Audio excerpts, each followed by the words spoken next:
Bonjour à toutes et à tous et bienvenue dans ce débat électoral en direct des studios de Radio Présence et en partenariat avec la Nouvelle République des Pyrénées et la Dépêche du Midi. Nous vous proposons aujourd'hui un face-à-face entre les deux candidats finalistes aux élections législatives pour la première circonscription des Hautes-Pyrénées. Ce débat sera animé avec Arnaud Paul, le responsable du groupe La Dépêche et la Nouvelle République pour le département des Hautes-Pyrénées.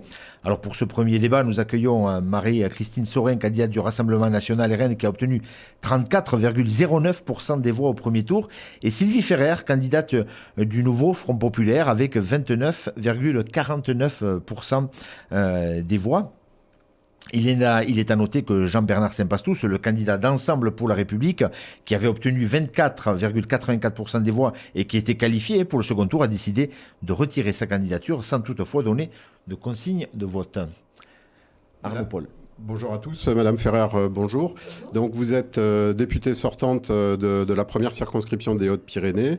Dimanche, à l'issue du premier tour, vous terminez seconde. Comment analysez-vous ce résultat ? Alors, déjà, je tiens à remercier les électrices et les électeurs qui ont voté pour moi et donc qui ont mis le nouveau Front Populaire au second tour de ces élections législatives. Je tiens aussi à saluer l'attitude de Jean-Bernard Sempastous qui s'est désisté et donc qui a respecté le Front républicain. Nous nous étions engagés, nous, au nouveau Front Populaire, à respecter ce Front républicain, et la plupart des candidats de notre groupe se sont désistés quand en fait ils arrivaient en troisième position. Donc voilà, donc je salue son attitude responsable. Il s'est désisté, mais il n'a pas donné de consigne de vote claire. Que pensez-vous ? Moi, j'en appelle aux électeurs de Jean-Bernard Sempastous et je leur dis, vous avez le 7 juillet une décision importante à prendre. Il y a aux portes du pouvoir de notre pays la possibilité d'avoir l'extrême droite, avec tout ce que ça représente en termes de fracture sociale, de racisme, de xénophobie, de tri social entre les gens de couleur. Donc je leur dis, il faut prendre une décision responsable et je représenterai l'ensemble des Hauts-Pyrénées si je suis élue. Madame Saurin, bonjour. Vous êtes candidate pour le Rassemblement National. Alors, vous étiez déjà candidate en 2022. Et là, dimanche, vous avez plus que doublé votre score de 2022. Comment vous recevez, en fait, ce score très important, de plus de 34%?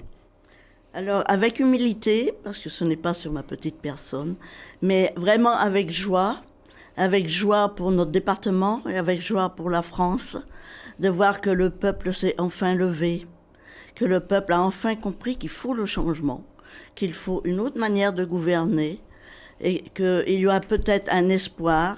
Et j'espère qu'on va prolonger ça là, pour dimanche prochain, cet espoir qui s'est levé d'un coup de notre gouvernance. C'est exactement ce que les gens nous disent toujours. On a essayé la droite, on a essayé la gauche, quelle catastrophe aussi.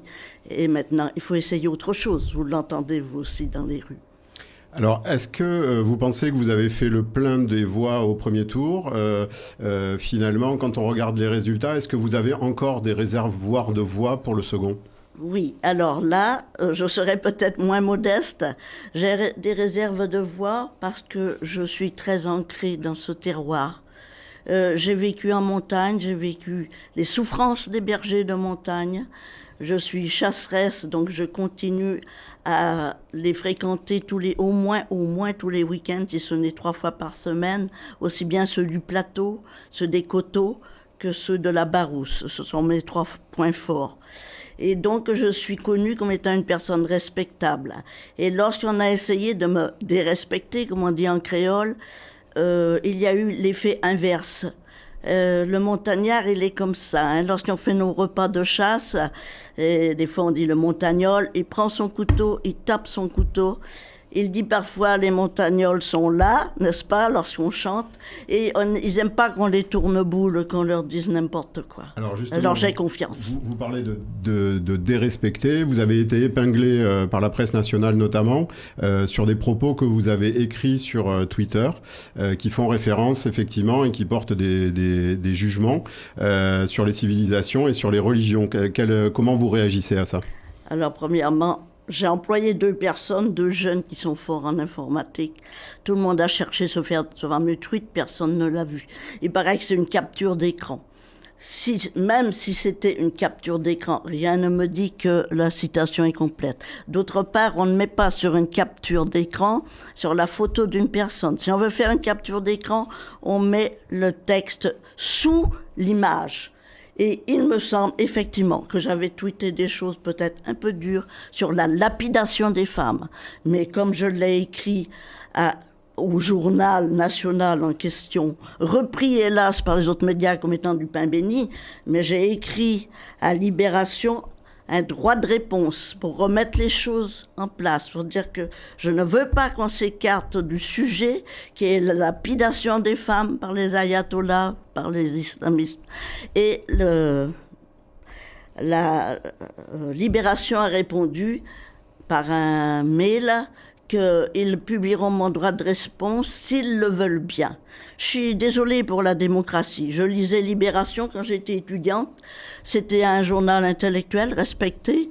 Et ce n'est pas seulement à mon sujet, mais pendant toute cette campagne, ils se sont employés à faire des ragots, des attaques très personnelles. Et encore ce matin, lorsque j'ouvre les différents journaux sur le net, c'est toujours des attaques personnelles de Madame Intel qui a dit que son dentiste était marocain, Monsieur Intel. Alors on n'aura plus le droit de dire je vais acheter une bouteille de gaz, il y a des mots interdits. Le mot gaz, etc. Il y a quand même des formules et des mots qui font mal. On est quand même un pays où il y a des gens d'origine différente.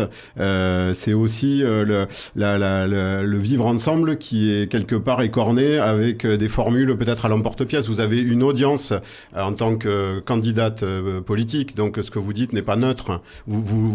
Est-ce que vous prenez conscience quand même que ça peut faire du mal à des gens aussi? Si vous me reparlez de la lapidation, j'emploierai peut-être d'autres termes, mais ça sera peut-être tout aussi dur. Si vous me soutenez et que vous arrivez à me prouver que la lapidation est un acte humaniste et d'humanité, alors là, oui, d'accord, je m'excuserai. Mais tant que ce n'est pas le cas. Maintenant, ce matin, quand je lis que Madame Marine Le Pen est une pute, que la mère de Jordan Bardella est une pute, et qu'on chante ça sur YouTube, je pense que c'est tout à fait aussi grave. Je suis féministe. J'ai été féministe sur les barricades en 68. Je suis restée féministe de cœur. Et dès qu'on touche à une femme, que ce soit les islamistes, que ce soit ceux qui ne respectent plus rien, je me lève et je suis en colère. D'accord. Alors on va peut-être attaquer maintenant le débat et les questions de fond. Philippe, vous... Oui, sur le pouvoir d'achat, sujet numéro 1. Vous avez un peu de retard, madame. J'aurais aimé quand même revenir sur les propos de madame Saurin concernant ce propos qu'on entend régulièrement. On a eu la droite, on a eu la gauche au pouvoir et ça n'a rien donné pour les gens. En fait, non, madame, on n'a pas eu la gauche au pouvoir. On a eu à un moment donné un gouvernement sous M. Hollande, qui a fait une politique, en fait, à l'inverse de sur lequel il s'était engagé, c'est-à-dire pour lequel les gens l'avaient élu. Donc, il n'a pas respecté, en fait, ses engagements. Donc, on n'a pas eu cette politique de gauche au moment du mandat de M. Hollande. Et donc, derrière, nous, avec l'Union populaire, il a fallu rattraper tout ça. Et on est arrivé à faire en sorte à remettre dans la société des propositions en fait vraiment de gauche qui nous ont permis d'ailleurs de faire 22% avec le candidat Jean-Luc Mélenchon, faire 22% en 2022 à l'élection présidentielle. Donc c'est clair qu'il a fallu rattraper cette trahison, je dirais, et ça a été difficile. Mais on y est arrivé et aujourd'hui, je suis la représentante du nouveau Front populaire avec un programme de gauche que nous appliquerons dès les premiers jours, notamment sur le pouvoir d'achat, avec des propositions d'urgence qui est le blocage des prix. Donc blocage des prix de l'alimentation, de l'énergie, du carburant. On va en parler dans le sujet sur le pouvoir d'achat. Vous avez quelques minutes de retard, Madame Ferrer, oui. Et par rapport au féminisme, je voudrais revenir quand même aussi sur l'IVG, parce que l'IVG dans la Constitution, le groupe du Rassemblement national, qui est représenté ici par Madame Saurin, c'est pour une part opposé à ce qu'on le mette l'IVG dans la Constitution. Une grosse part du groupe a voté contre. Et donc, ensuite, me dire qu'elle est féministe, il faut regarder aussi ce que porte quand même le groupe du Rassemblement national en termes de féminisme. C'est effarant. Nous allons donc commencer ce débat sur la... Je saurais répondre à travers ma réponse. D'accord. La réponse à travers la réponse. Le pouvoir d'achat, c'est un enjeu crucial, je crois, pour les électeurs. Toutes les formations politiques promettent d'améliorer le pouvoir d'achat des Français, notamment par l'augmentation des salaires ou le blocage des prix du carburant, de l'énergie et des produits de consommation courante. Les prix de l'électricité ont augmenté de 8,6% pour les tarifs normaux, de 9,8% pour les tarifs heure creuse, heure pleine, le 1er février 2024, alors que le bouclier tarifaire va disparaître. Les prix du gaz ont augmenté de 25% en 2022 et les carburants restent chers, affectant particulièrement les populations rurales comme celle des Hautes-Pyrénées, dépendantes de la voiture. L'inflation des produits alimentaires a ralenti après une forte augmentation après la guerre en Ukraine. Quelles sont vos solutions pour redonner du pouvoir d'achat aux Français et particulièrement pour notre département ? Alors, les mesures que nous proposons en fait au niveau national vont s'appliquer forcément sur les Hauts-Pyrénées aussi. Donc, par exemple, le blocage des prix. Le blocage des prix, c'est une mesure d'urgence en fait à prendre dès les premiers 15 jours de l'arrivée au pouvoir du nouveau Front populaire. Blocage des prix de l'alimentation, des produits de première nécessité, de l'énergie, du carburant. Et d'ailleurs, les députés du Rassemblement national ont voté contre cette proposition que nous avions faite lors de notre niche parlementaire. Il y a l'augmentation aussi du SMIC qui est incontournable. Aujourd'hui, le SMIC, il est à peine 200 € au-dessus du seuil de pauvreté. Donc, on propose de mettre le SMIC à 1 600 € net par mois. Ça sera fait par décret. Donc ça, c'est le salaire du privé. 10% de... Oui. Justement, l'annonce de la hausse le salaire des fonctionnaires aussi. Oui, inquiète beaucoup les entrepreneurs et les chefs d'entreprise. Qu'est-ce que vous leur répondez peut-être pour les rassurer ? Alors déjà, je voulais préciser que le programme que nous proposons, il a été chiffré. Il a été chiffré, donc à chaque dépense correspond une recette. La mesure en fait d'augmentation du SMIC à 1 600 €, c'est une mesure qui a été aussi réfléchie par rapport justement aux plus petites entreprises. Et donc ce qu'il est prévu de faire, c'est de mettre en place une caisse de péréquation, de manière à faire participer notamment les plus grosses entreprises de notre pays qui aujourd'hui ne payent pas forcément l'impôt sur les sociétés à la hauteur à laquelle elles devraient le payer.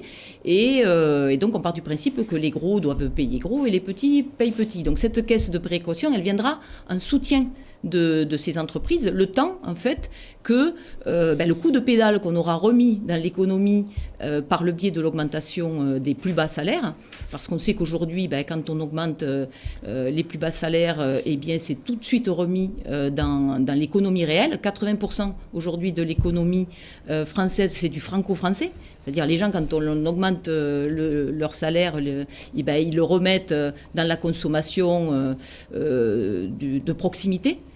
Et donc, moi, le plus gros chèque que j'ai fait, c'était à l'artisan qui a fait le toit de ma maison, quoi, hein. Donc, c'est du local, c'est des emplois qui sont non délocalisables.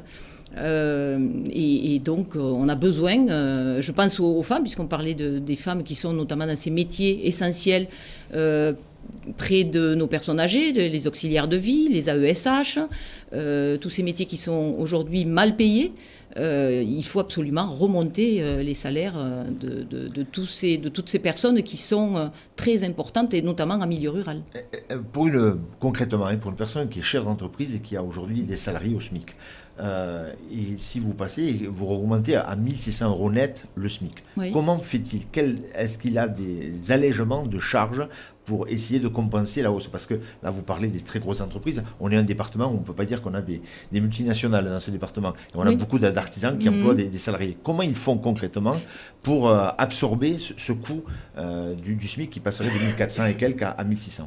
Oui, donc en fait, c'est ce que je vous dis, mais parce que la péréquation, elle va se faire au niveau national, c'est-à-dire on va soutenir oui, mais le chef au niveau local. Il va avoir un chèque à faire à la fin du mois, dès que vous passez, le chèque à 1 600 €, qu'est-ce qu'il a commencé? Est-ce que ça ne va pas l'étrangler?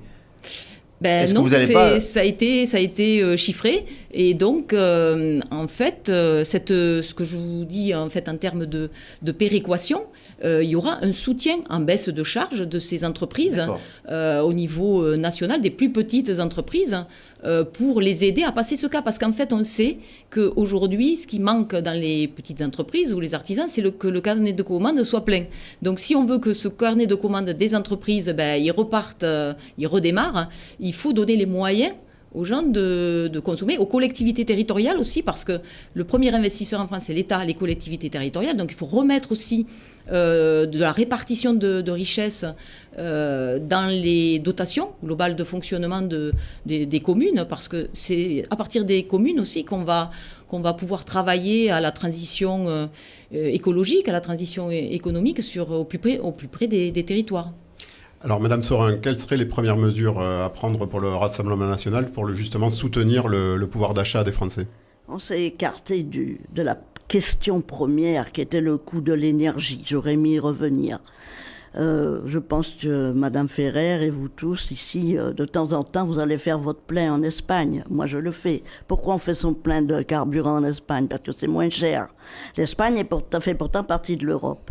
Donc, il y a 2 axes qui peuvent être pris. 1, il faut cesser de racketter sans cesse les Français en mettant des taxes, des TVA, des sur-TVA, et même sur le carburant, une TVA, 2 TVA, n'est-ce pas, dans le calcul.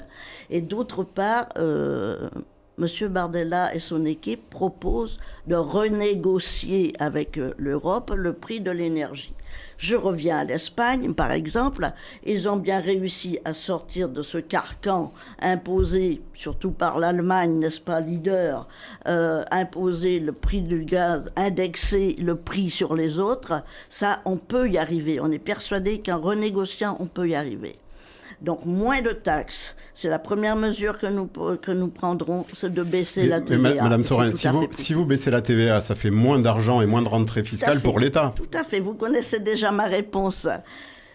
Des économies, l'arrêt du gaspillage, l'arrêt tout de suite du gaspillage. Nous allons employer des experts que nous avons, tels que M. Pratt, qui est le spécialiste, disons, de la fraude fiscale. Il y a énormément d'économies à faire dans ce pays.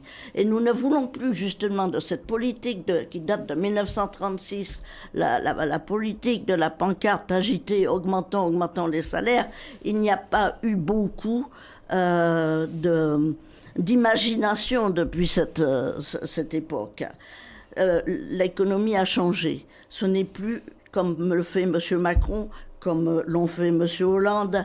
Et M. Hollande sera peut-être notre futur ministre de l'économie. Vous voyez l'épouvante que ça peut créer, puisque en politique, lorsque quelqu'un aussi important qu'un ancien ministre, un ancien président se présente, il y a du donnant-donnant. Tout le monde connaît les règles politiques. Quel poste va occuper ce monsieur s'il est élu? Donc nous ne voulons plus cela. Pour nous, l'économie est un tout. C'est un tout. Donner des chèques aux entreprises, certes, si vraiment il y en avait besoin, mais ce n'est pas ça le but. Nous prenons le problème dans l'autre sens par rapport à la gauche. C'est-à-dire redémarrer l'économie d'abord en soutenant les petites et moyennes entreprises. Il faut d'abord baisser toutes ces charges qui plombent notre économie. Alors les économies, il y en a à faire tout de suite, vous les connaissez, elles font grincer des dents. Mais il y a aussi cette manie de Lesquelles balancer des vous chèques. pouvez préciser peut-être pardon. quelques économies, quelques axes d'économie. Précisez-les, s'il vous plaît. Les axes d'économie, puisque vous dites qu'on les connaît, mais c'est chaque partie finalement a ses solutions. Donc, quelles solutions vous mettez en avant et quel type d'économie vous feriez en urgence? Alors, une économie franco-française d'abord, une économie locale, redynamiser tout ce qui est économie locale en privilégiant le marché français. C'est la première chose à faire. Nous ne voulons plus de ces grands traités internationaux qui ont ruiné notre agriculture et qui vont la tuer à très court terme. Mais c'est valable pour toutes les autres branches de l'économie, que ce soit l'artisanat ou autre. Il faut arrêter d'importer de partout. Même nos médicaments, nous n'avons plus la main mise sur nos médicaments. Tout a été vendu en très peu de temps par les deux précédents, par le président précédent et celui actuel, on ne sait plus trop comment dire. Donc il faut revoir la chose de manière plus globale, disais-je.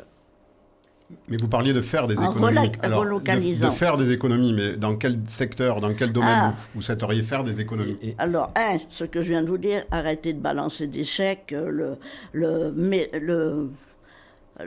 Maroc, certains pays d'Afrique, les cadeaux, et puis les contradictions des cadeaux. Je prendrai un exemple. Il s'en va, Monsieur le Président, en Amazonie. Il donne un chèque pour que l'Amazonie redevienne plus verte. Mais en même temps, il détruit le village près de Saint-Laurent de Maroni qui s'appelle Prospérité pour couper des arbres et mettre des panneaux solaires. C'est vraiment un fourre-tout ce qui a été jusqu'à présent. Ça n'a ni queue ni tête. Donc on arrête de gaspiller l'argent, le chéquier des Français, on va le retirer à Monsieur Macron. Et tout de suite, parce que c'est pas son argent, hein, c'est le nôtre. Et avec ce chéquier-là, ça va revenir vers les Français. Alors tout ce qui est dépenses sociales extérieures, et puis la fraude. Aller payer des retraites à des Marocains qui n'ont jamais mis le pied en France, ça c'est pas possible. Payer à des ressortissants, qu'ils soient étrangers ou français d'ailleurs, si vous cotisez pas, vous pouvez pas toucher une retraite. C'est juste impossible. Le système est quand même conçu. Alors, on voit que les salariés ont bien du mal justement à faire valoir leur droit à la retraite. Ils doivent compter chaque mois de fraude. Je parle pas de cas légaux. Oui, tout à fait, oui, de fraude. La fraude, il y en a, je vous assure. Il y en a, mais est-ce qu'elle est aussi importante que ça? Beaucoup de gouvernements ont essayé de s'y attaquer à la fraude, en expliquant qu'effectivement, il y a beaucoup d'argent qui passe à travers les mailles des filets du gouvernement. Et pourtant, sans avoir aucun résultat sur cette chasse au gaspillage et effectivement à tous ces gens qui trichent. Qu'est-ce que vous allez faire comment vous allez vous y prendre pour trouver ces tricheurs et effectivement arrêter de leur donner des prestations dont ils n'ont pas le droit? Comment vous allez vous y prendre, puisque quand on voit que même à la répression des fraudes, ils baissent chaque année le nombre de personnes pour faire les contrôles? Sur ce à quoi les gens ont droit. Je sais que ça va crier, mais moi, retraité, j'ai besoin effectivement de me faire soigner les dents, j'ai besoin, n'est-ce pas, de revoir mes oreilles, mon audition, tout le monde s'en aperçoit. J'ai travaillé toute ma vie, j'ai cotisé depuis l'âge de 17 ans à la MGEN, et je n'ai pas les moyens de me faire soigner. J'ai accueilli un immigré chez moi en 2005, le 7 janvier 2005, un immigré camerounais, un faux immigré, mais bon, ça c'est une autre histoire. Tout de suite, il s'est fait refaire les dents, il a eu des lunettes.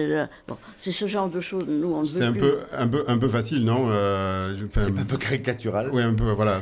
Non, c'est le quotidien. Ça a été mon quotidien, c'est le quotidien des voisins. Si je vous disais, quand vous êtes dans une rue, vous connaissez vos voisins, vous voyez ce qui se passe dans les immeubles, mais si je vous racontais qu'il y a des gens qui, près de chez moi, touchent 2 APL, sont femmes seules mais vivent maritalement, c'est toute la journée qu'on s'aperçoit que l'argent est gaspillé. C'est notre argent.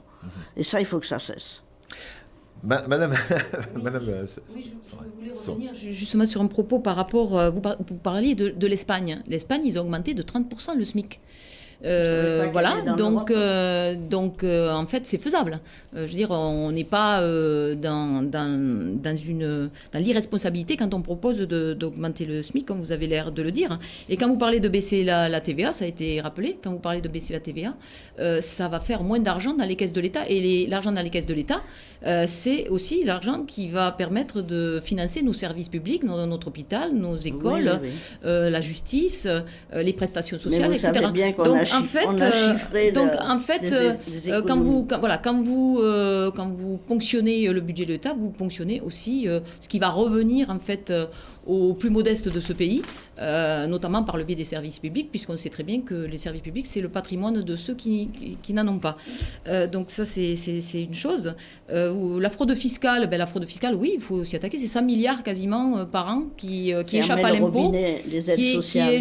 Non, moi je parle de la fraude fiscale des plus riches de ce pays, puisque ça représente pas loin de 100 milliards par an. Donc il faut remettre en effet dans les finances publiques des agents qui aujourd'hui sont tout à fait capables, si on leur demande, d'aller récupérer cet argent qui revient en fait aux Français, tout simplement parce que ce sont soit des grands groupes, soit des particuliers, des riches particuliers qui ont décidé de faire rupture avec le système de répartition de la richesse que l'on a aujourd'hui, avec notre sécurité sociale, avec les prestations sociales qui permettent de faire en sorte qu'on ait aujourd'hui une redistribution des richesses de façon équitable.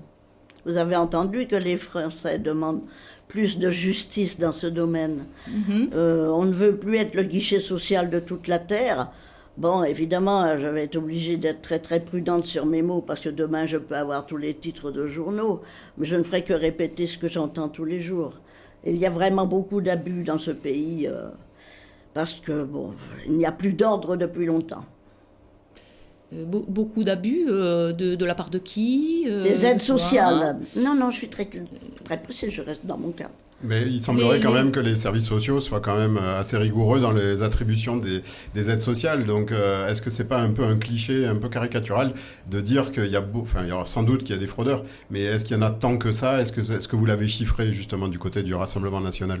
Pourquoi croyez-vous que le monde entier veut venir s'installer en France ? Parce que c'est le plus beau pays du monde, sans doute. Ah ben alors pas pour nous, pas pour les Français qui travaillent, qui galèrent, qui sont au chômage, pas toujours. Alors, vous n'allez pas me dire que c'est pas le plus beau pays du monde, la France, quand même. Oui, c'est le plus beau pays, pas au sens où vous êtes en train de l'entendre. Je voulais revenir quand même sur la question du pouvoir d'achat, parce que en fait, on a parlé tout à l'heure des retraités. Ce qu'on propose, nous, au niveau du nouveau Front populaire, c'est d'indexer notamment les retraites, ce qui n'est pas le cas aujourd'hui, sur l'inflation, et les salaires aussi. Parce que ça permet de rattraper aussi ce pouvoir d'achat et d'avoir un niveau de consommation et de rétribution à la hauteur des besoins. Il y a eu un rattrapage des retraites au 1er janvier 2024. Oui, mais en fait, aujourd'hui, il faudrait l'indexer totalement sur l'inflation, ainsi que les salaires. Il y a une augmentation, vous en avez parlé tout à l'heure, du gaz au 1er juillet. Donc là, il faut revenir sur cette augmentation qui est absolument injuste. Et de la même manière, revenir sur les 10% d'augmentation de l'électricité qui a été validée par le gouvernement d'Emmanuel Macron. La justification de l'augmentation du gaz, justement, c'est pour l'entretien du réseau qui a besoin d'investissements pour être modernisé et sécurisé. Est-ce que vous le remettez en cause ou comment vous pourriez financer finalement cette remise à niveau du réseau s'il n'y a pas cette augmentation ? On a chiffré notre politique fiscale, notamment par le biais de l'impôt sur le revenu, avec 14 tranches d'impôt sur 14 tranches, donc pour un impôt plus progressif sur le revenu, qui ne touchera pas en fait les ménages, les revenus. Qui ne touchera pas donc les revenus en dessous de 4 000 euros net.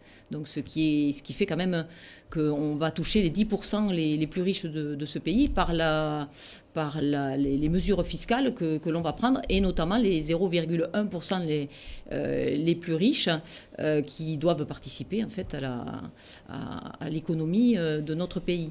Là, j'ai porté un graphique d'ailleurs, parce qu'il faut quand même avoir conscience de de l'évolution de la fortune des milliardaires en France. Hein. On est aujourd'hui avec une fortune à la tête du pays des 10% les plus riches. On est à 544 milliards d'euros. Donc avec Bernard Arnault notamment qui détient le record des 5 plus riches du monde. Donc vous voyez, il y a de la répartition possible à faire dans ce pays en termes de richesse. Donc on ne va pas ponctionner les classes moyennes et quand on parle de revenus en dessous de 4 000 euros, ou dessus. Enfin, on ne touchera pas les gens qui gagnent pas pour un foyer, plus. Hein, c'est par personne. Oui, c'est par personne qui gagne qui gagnent moins de 4 000 euros par mois, je m'y mélange. Donc, ça veut dire que quelque part, c'est quand même la majorité des Français aujourd'hui. En parlant de régime fiscal et des impôts, vous, le Rassemblement national, vous avez plusieurs d'autres propositions. Une part fiscale complète dès le deuxième enfant, alors qu'aujourd'hui, les 2 premiers enfants, c'est une demi-part chacun. Hein. Supprimer les impôts sur les héritages directs. L'abattement de 100 000 euros pour les enfants pour les donations. Exonérer d'impôts sur le revenu les jeunes de moins de 30 ans. Oui, c'était la proposition de base de Jordan Bardella, oui. Pour que les jeunes restent en France, pour qu'ils puissent sereinement entrer dans la vie et surtout s'installer. On parlait là de l'installation, vous parliez de l'installation des agriculteurs ou le prolongement de leur installation. Mais puisque nous sommes ici dans un milieu agricole, c'est important de le souligner. Il faut permettre aux jeunes qui veulent reprendre la ferme de le faire. Ce n'est pas là-dessus que l'État a à faire. Ce que vous dites, quand vous dites, en fait, ne pas imposer les jeunes de plus de 30 ans, ça veut dire qu'un ouvrier de moins de 30 ans, ça veut dire qu'un ouvrier de 29 ans, il va payer des impôts, alors qu'un trader de 31 ans n'en payera pas. Il faudra bien il y a quelque chose qui va pas quand même. Un autre fixer ça tient pas debout. Et bon, pour ce qui est de la retraite, vous savez que au niveau où vous parliez de répartition de la richesse, là, on n'y est pas du tout. Refondu. Mais l'argument que j'ai entendu parfois, que j'ai entendu avec des exemples délirants, vous disiez, un chauffeur de bus, par exemple, etc. Non. Le jeune qui a fait des études longues, il fait des études jusqu'à 25 ans. Hein. Il lui reste pas beaucoup de temps pour s'installer. Après, il faut l'aider à pouvoir s'installer, disons, entre 25 et 30 ans. Ah non, mais là vous parlez d'impôt, de supprimer l'impôt sur le revenu pour les jeunes de moins de 30 ans.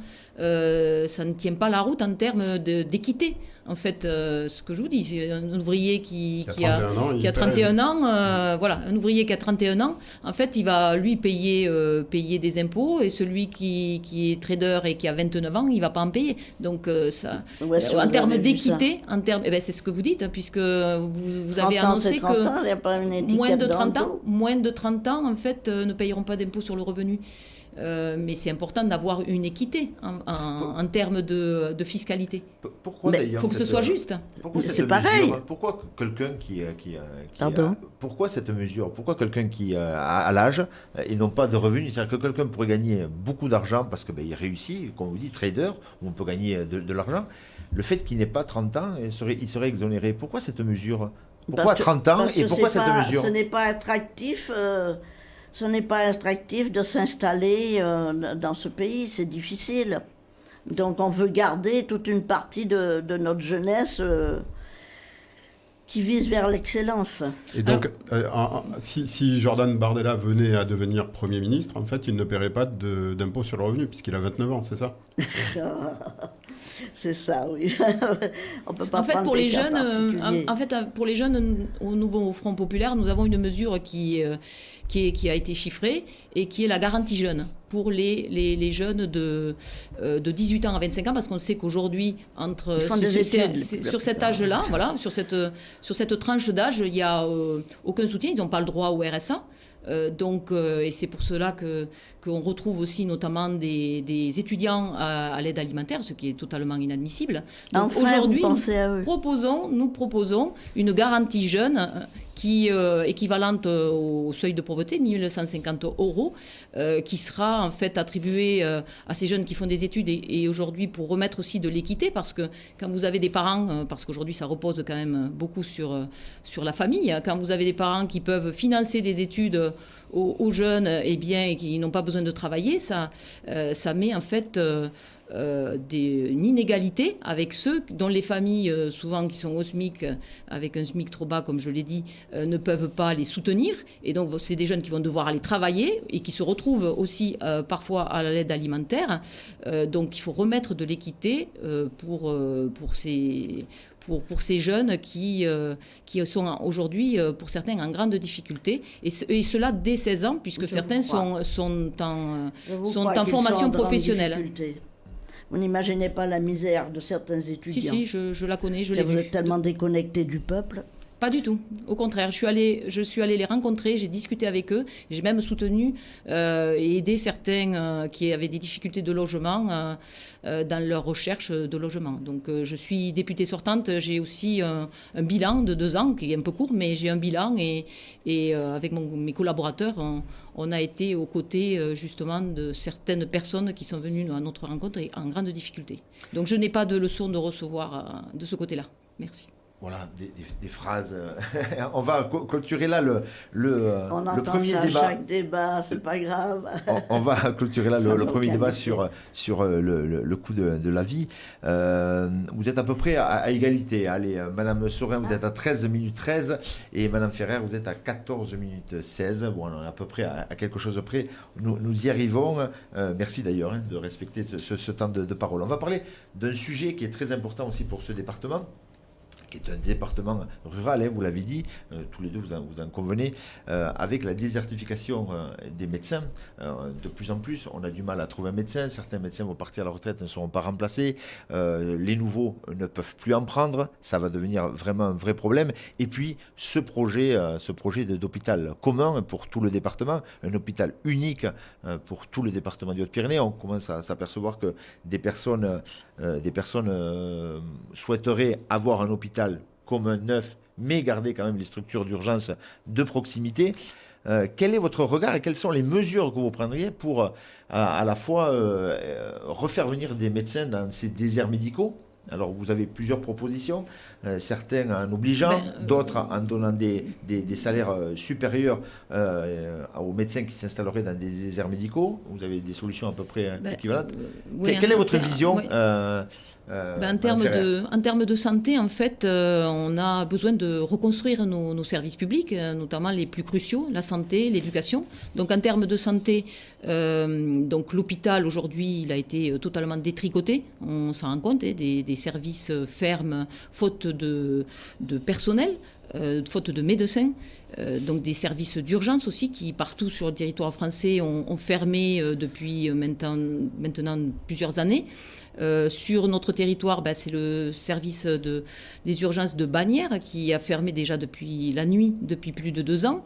Il est fortement menacé de fermer totalement dans la journée. Donc on n'aura plus de service d'urgence à l'hôpital de Bagnères, ce qui met en péril aussi des services qui dépendent de ces urgences-là. Ça met en péril le SMUR aussi. Donc on a besoin de reconstruire cet hôpital public. Moi, je me suis positionnée dès 2022, en fait, lors de ma campagne des législatives, pour garder en fait nos hôpitaux publics de Tarbes et de Lourdes, pour les rénover. Aujourd'hui, il y a ce projet d'hôpital unique qui vient remplacer en fait 2 hôpitaux, et j'ai toujours dit que pour moi le progrès aurait été d'en avoir un 3e et pas de remplacer 2 hôpitaux par un. Et c'est ce qu'on nous propose aujourd'hui, avec moins de lits de toute manière, on sait, des difficultés aussi de financement, puisqu'il a été prévu par Bruno Le Maire 10 milliards d'économies sur les dépenses publiques d'ici cette fin d'année, 20 milliards l'année prochaine et jusqu'à 50 milliards d'ici la fin du quinquennat. 50 milliards, c'est le budget de l'éducation nationale. Donc c'est en termes de fonctionnement, il y a quand même un gros souci ensuite pour faire fonctionner déjà nos hôpitaux. Entre Tarbes et Lourdes, il y a quand même un très fort engagement public, un très fort engagement de l'État, avec des des financements importants. L'engagement qui a été fait, il a été fait déjà depuis plusieurs années. Et donc, il va falloir aussi reconsidérer, parce que le coût des matériaux, le coût de la main-d'œuvre, le coût de la construction du bloc, parce qu'il faut savoir aussi que le financement qui a été proposé par Emmanuel Macron, c'était le bloc hôpital. Il faut mettre en place les réseaux aussi de raccordement, électricité, gaz, transport, assainissement. Et ça, ce sont des millions qui vont devoir être payés par les collectivités territoriales. Et on sait aujourd'hui les difficultés que rencontrent les communes pour déjà financer leurs propres services publics ou leurs propres investissements. On va leur demander de faire des sacrifices pour payer cet hôpital qui va être éloigné d'ailleurs des centres-villes de Tarbes ou centres-villes de Lourdes. Donc il faudra mettre en place des transports. Quel type de transport? Est-ce qu'il sera accessible par vélo ou pas? De Tarbes et Lourdes ont du mal à attirer des soignants. Avec un nouvel hôpital, avec des équipements ultra-modernes, est-ce que justement c'est pas un facteur d'attractivité pour le territoire et pour attirer de nouveaux patients, pas patients, qui pourraient aller même un peu au-delà des Hautes-Pyrénées, qui pourrait toucher peut-être le sud du Gers et une partie du Comminges. Mais pour attirer de nouveaux soignants, il faut avoir aussi des équipements ça, c'est l'argument qui est mis en avant, l'attractivité. Mais l'attractivité, il faut l'avoir déjà par le métier. Par le salaire. On sait aujourd'hui qu'il y a une perte de sens dans le travail des personnels hospitaliers. Il y a besoin d'un recrutement massif parce qu'il y a une fuite aujourd'hui des soignants, tout simplement parce que les salaires ne sont pas attractifs, parce que les conditions de travail se sont considérablement dégradées. Donc c'est ça qu'il faut remettre de la confiance dans ces métiers. Si on ne fait pas ça, on aura beau avoir un hôpital neuf, on aura des services qui seront fermés faute de soignants, faute de médecins. Donc remettre un recrutement massif des personnels et très rapidement avoir une conférence sur l'hôpital public. On sait aujourd'hui, nous on propose qu'il ne faut pas être à plus de 30 minutes par la route d'un service public. Donc c'est valable pour les hôpitaux, c'est valable pour l'école, c'est valable pour tous les services publics dont les habitants ont besoin. Et avec cet hôpital unique, ça ne sera pas le cas. Quand vous êtes au fin fond de la vallée de Gavarnie, ça va être difficile d'avoir accès à un service d'urgence 24 heures sur 24 en moins de 30 minutes. Madame Sorin, quelle est votre position sur ce projet d'hôpital unique ou commun entre Tarbes et Lourdes et qui ferait office d'hôpital départemental? C'est déjà une problématique qui est ancienne, puisque lorsqu'il y avait les élections municipales à Tarbes, nous évoquions sans cesse les dangers que cela pouvait avoir sur les villes et de Lourdes et de Tarbes. On nous regardait avec de gros yeux, particulièrement M. Trémet, je me souviens. Bon, c'est bien si on revient un peu plus de sagesse maintenant, au moins en posant la question. Je suis étonnée quand je rentre dans certaines mairies, comme à Lannemezan, c'est maintenant qu'il y a un questionnaire à remplir pour savoir si on est pour ou contre. C'est très drôle, ça. C'est-à-dire, on imagine quelque chose de gigantesque, avec des guillemets européens, et puis après, on demande aux gens, qu'est-ce que vous en pensez? Bon. C'est bien quand, quelquefois, un politicien peut faire son mea culpa. Les différents gouvernements qui avaient un numerus clausus extrêmement sévère, ont-ils fait leur mea culpa? Ça illustre aussi la manière dont la France a été gouvernée. C'est-à-dire, on enlève quelque chose pour aller mettre au milieu de nulle part. C'est pas tout à fait nulle part, c'est entre Tarbes et Lourdes et à côté de l'aéroport et au bord de la voie rapide. Les vieux qui habitent en haut des coteaux ou en haut de la Barousse, c'est au milieu de nulle part. Ils nous demandent même où ça se trouve là. Alors bon. Alors on a déjà des difficultés pour se soigner qui sont des difficultés de transport. Ça c'est essentiel. La personne âgée ne peut pas se transporter comme ça, aller voir un spécialiste à l'hôpital, aller faire des examens. Elle a déjà énormément de problèmes de transport. J'insiste là-dessus. Parce qu'on mélange un petit peu tous les problèmes. On va en parler. Alors, est-ce que c'est en mettant à l'âne que celui qui habite, je sais pas, en haut des coteaux, il va pouvoir venir à l'âne comme ça, et comment? Mais comment? Et puis bon, Donc concrètement, vous êtes opposé à ce projet d'hôpital mais on l'a commun. toujours été. Je vous rappelle quand même que c'était déjà des débats lors des élections municipales avec M. Trébège. D'accord. Alors qu'est-ce que vous comptez faire pour les hôpitaux publics Il fallait à l'époque, mais c'est toujours après coup, il fallait à l'époque remoderniser l'hôpital de Tarbes, renforcer l'hôpital de Lourdes. D'accord, mais qu'est-ce qu'on fait aujourd'hui ? Qu'est-ce qu'on doit faire aujourd'hui, selon vous ? Le constat, vous le posez, il y a un problème. Quelle est votre solution si demain vous êtes à la tête ? Je pense qu'on va arriver peut-être à renoncer, j'espère, à ce qui est une construction pour l'ego. Ça leur fait plaisir de dire j'ai construit le plus moderne hôpital de... Peut-être qu'on va revenir à quelque chose de plus simple, de plus local. Relocalisons les moyens médicaux. Et à Tarbes, et à Lourdes, et surtout, moi je suis pour la construction et le développement des maisons médicales.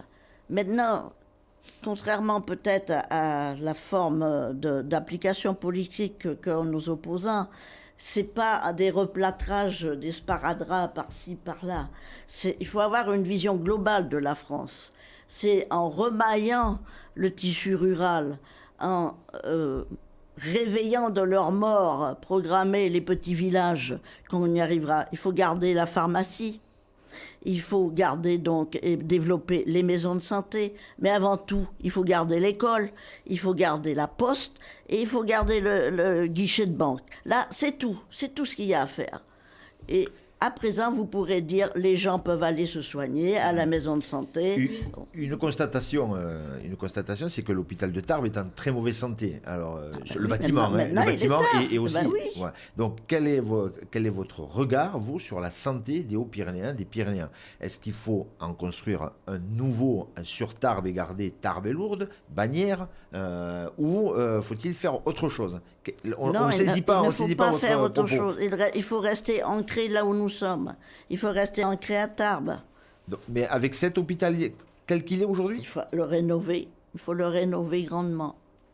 Donc, vous êtes donc pour la rénovation de l'hôpital de Tarbes. Absolument. En maintenant l'hôpital de Lourdes et de Bagnères. Absolument. Les urgences, c'est qui aujourd'hui risquent de fermer à Bagnères. Est-ce que c'est quelque chose qui vous révulse ? Tout dépendra de la politique, justement de la politique de la santé qu'on va appliquer. Hein. Pour qu'elle ne ferme pas, eh bien, il faut revoir entièrement le système, c'est sûr. Les médecins, oui. On Là, on parle de l'hôpital, ça a été évoqué, les centres de santé. Ouais. Voilà, les centres de santé, c'est vrai qu'il y a des collectivités, on en parlait il n'y a pas très longtemps, réunion publique, puisque j'ai organisé une réunion publique à Aureilhan sur ce sujet de l'hôpital et des services de santé à la population. En fait, il y a un centre de santé à Aureilhan avec des salariés, des médecins salariés. Et aujourd'hui, c'est ce qu'il faudrait développer sur tout le territoire pour qu'il y ait un maillage, parce que le problème, c'est la régulation aussi de l'installation des médecins. On a des endroits qui sont surdotés en médecins. Et d'ailleurs, je signale que le rassemblement, pas dans les Hautes-Pyrénées, mais en France.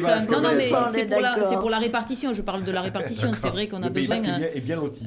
Voilà, donc on a des endroits. Alors c'est à peu près 10% du territoire qui est surdoté en médecins. Et il y avait un amendement qui avait été proposé d'ailleurs par un député, je crois, du MoDem, qui avait proposé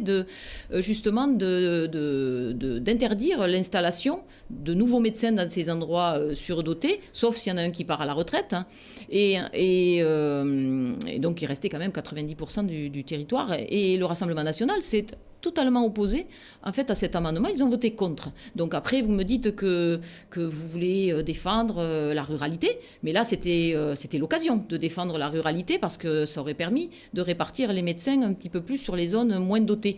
Et ils se sont opposés, ils ont voté contre. Donc ça fait partie des contradictions et de la colonne vertébrale politique très très tordue que le Rassemblement national porte aujourd'hui.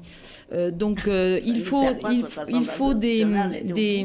remettre en fait des médecins, les aider à s'installer aussi aujourd'hui et proposer aussi peut-être un corps de médecins généralistes fonctionnaires de manière à mailler le territoire, parce qu'aujourd'hui, on le sait, il y a des déserts médicaux, il y a des personnes qui sont obligées de faire 40 km pour une consultation médicale, soit chez un médecin généraliste, soit chez un spécialiste, avec des délais d'attente qui sont beaucoup trop longs. Donc il faut sortir il faut en finir avec ces déserts médicaux, et là il faut prendre une mesure importante en termes de maillage. Pareil avec les dépassements d'honoraires aujourd'hui, pour avoir fait du porte-à-porte auprès des habitants, ils nous signalent cette injustice aussi des dépassements d'honoraires qui les pénalisent parce que certains n'ont pas les moyens de payer un surplus pour une opération ou pour une consultation. Vous venez souvent à Trie-sur-Baïse. La maison de la santé va très bien. Sans cesse de nouveaux médecins spécialisés viennent s'y installer. Mais moi, je parle de centres de santé avec des salariés. Heureusement que celle de Trie-sur-Baïse permet aux coteaux d'absorber les misères de nos personnes isolées. Il y a un consensus sur le projet de l'hôpital commun. Vous êtes tous les deux donc opposés, on peut le dire.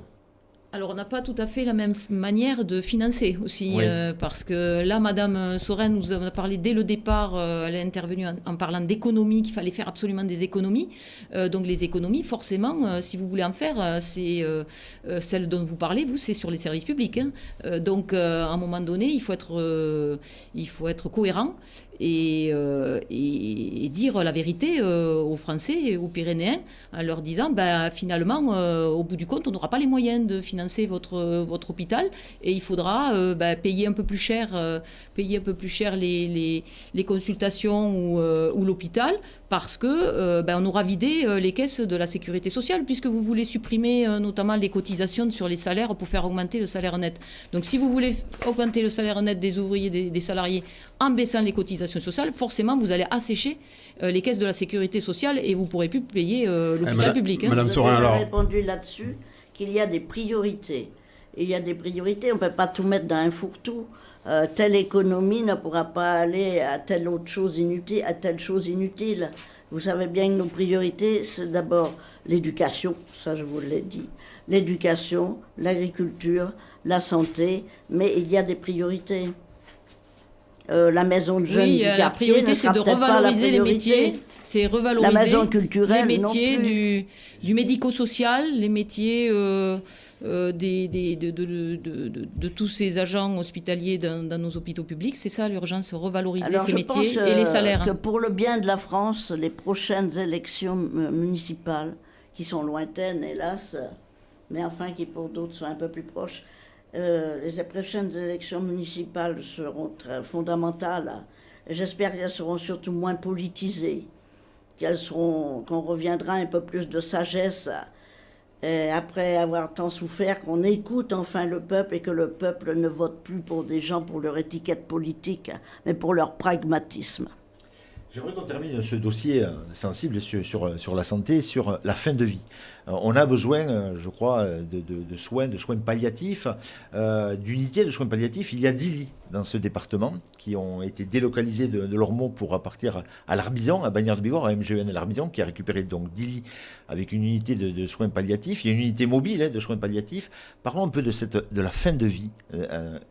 Si vous êtes demain à la tête et si le projet de loi qui modifie la loi Leonetti vers la question de l'euthanasie, du suicide assisté, et la manière dont on va y arriver, quel est votre vote? Quel serait votre vote à vous, Madame Ferrer, sur cette question précise, s'il fallait revenir sur la loi Leonetti et donc proposer en France l'euthanasie ou le suicide assisté? Alors c'est un sujet très important puisqu'il était en discussion, il y a un projet de loi qui était discuté juste avant la dissolution, qui était en train d'être discuté à l'Assemblée nationale parce que en fait c'est une demande aussi de l'opinion publique d'aller plus loin aussi que la loi Leonetti sur ce sujet du suicide assisté, de l'euthanasie, avec tout ce que ça implique en termes de débat. Parce qu'il y a eu une grosse discussion pour savoir en fait les critères aussi sur lesquels qu'on devait prendre pouvoir bénéficier de ce suicide assisté ou de l'euthanasie. Donc il y a eu un débat notamment sur la question de l'accompagnement, savoir si un proche pouvait aussi participer à ce suicide assisté. Enfin voilà, il y a eu des débats très intéressants à l'Assemblée nationale et mon groupe parlementaire y participe activement et moi j'ai reçu à ma permanence des associations et je suis pour donner plus de marge de manœuvre aux personnes en fait qui sont soit sur le pronostic vital engagé, soit qui ont eu des accidents dans la vie qui restent dans une situation qui, à un moment donné, font qu'ils demandent cette fin de vie. Parce qu'il n'y a pas que la maladie, dans le pronostic vital annoncé, on parle de maladie, mais il y a aussi tout ce qui peut être accident de la vie, accident de la route notamment, je pense. Et donc, nous sommes prêts à voter un texte dans ce sens-là, oui, tout à fait. Madame Sorin, quelle est votre position sur ce sujet ? C'est effectivement un sujet extrêmement sensible parce qu'il touche à ce que l'être a de plus profond aussi dans ses croyances, n'est-ce pas ? Il est d'abord intime, ce sujet. Moi, je pense qu'il faut laisser la liberté à un être humain de sa propre vie. Mais là, je le dis à titre personnel. Mais ça rejoint quand même, en gros, ce que pense mon groupe. C'est-à-dire qu'il faudrait que chaque personne, comme elle a son groupe sanguin dans son portefeuille, puisse avoir apporté dans son portefeuille ou sur elle ou chez un proche en qui elle a confiance, ses volontés. Le garde-fou essentiel, c'est que la personne ait demandé ce soin palliatif.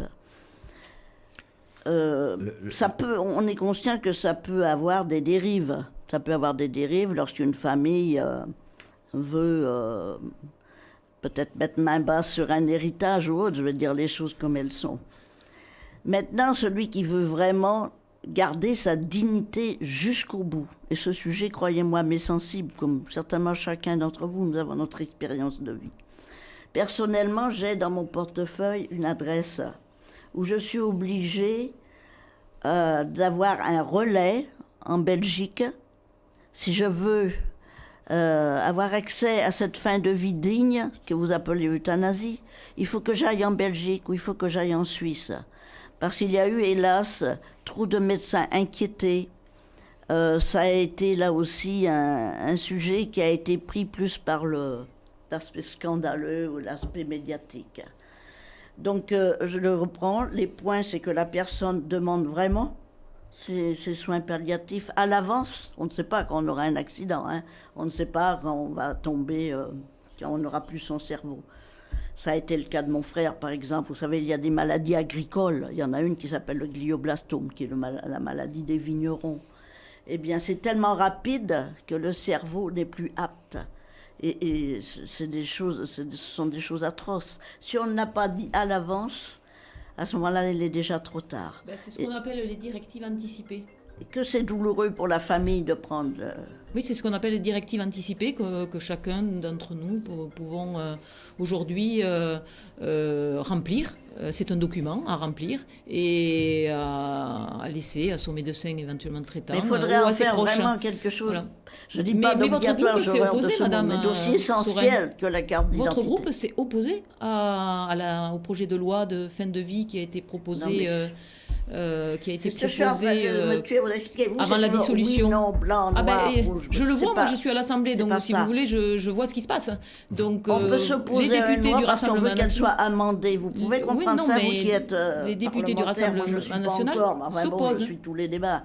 Mais on peut s'opposer à une loi parce qu'elle n'est pas encore... Ça a été le cas pour plusieurs choses, d'ailleurs, que vous avez les articles 5 et 6 sont passés... Quand on dit non à quelque chose, c'est qu'on a des raisons. On ne dit pas non, histoire de dire non. J'essayais de vous expliquer pourquoi. Il faut qu'il y ait des garde-fous. Si on veut être pour la fin de vie digne, on ne peut pas dire je suis pour la fin de vie digne et puis basta. Non, il faut des garde-fous. comprenez? Ah ben, bien sûr. Les soins palliatifs sont des garde-fous, Oui, parce tout que à fait. quelqu'un qui aujourd'hui est en souffrance peut demander la mort, mais si on arrive à lui soulager la douleur, on revient 48 heures après, il a peut-être changé d'idée. Donc ça peut venir là-dessus. Les soins palliatifs, les soins palliatifs sont importants. Il va falloir Donc, continuer à débattre et à trancher. Quel est votre on n'a pas bien saisi, on comprend qu'on peut l'amender, mais quel est votre regard? Si cette loi revenait telle qu'elle est, vous la votez ou vous la votez pas?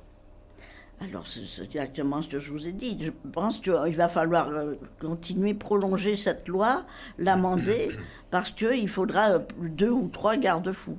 Que ce soit vraiment la volonté de la personne. On va arriver au terme de cet entretien. Alors, il y avait le dossier ruralité, mais on en a quand même pas mal parlé à travers plusieurs sujets. On n'a pas trop parlé de l'agriculture, en fait. Et de l'agriculture, de la ruralité, c'est vrai. On pourrait accorder quelques instants.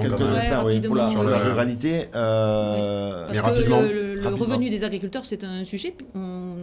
Quelles seraient les mesures justement pour améliorer le revenu des agriculteurs? Groupe, on a proposé des prix planchers. Donc, ça veut dire mettre un revenu aux agriculteurs qui respecte le coût de production, qui prend sur les marges de la grande distribution, qui aujourd'hui, en fait, a vu justement des grands groupes de la distribution, la grande distribution qui se sont beaucoup enrichis, notamment pendant le Covid.